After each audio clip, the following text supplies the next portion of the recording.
Ang pagtanggap ng isang alok na umamin ng pagkakasala ay hindi isang karapatan ngunit nakadepende sa pahintulot ng nasaktang partido at ng tagayusig, na isang kondisyon na nauuna sa isang wastong pag-amin ng pagkakasala para sa isang mas mababang pagkakasala na kinakailangang kasama sa paglabag na kinasuhan.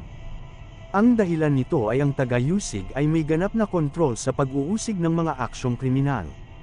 Ang kanyang tungkulin ay laging yusigan ang wastong pagkakasala, hindi ang anumang mas maliit o mas malala, batay sa kung ano ang maaaring itaguyod ng ebidensya. Sa pagtingin sa nabanggit, ang mga pangunahing kinakailangan ng plea bargaining ay A. Pahintulot ng nasaktang partido, B. Pahintulot ng tagayusig, C. Pag-amin ng pagkakasala sa isang mas mababang pagkakasala na kinakailangang kasama sa pagkakasala na inihain, at D. Pag-aproba ng hukuman. Kapansin-pansin, habang ang AM. Number 18 ng Marso taong 16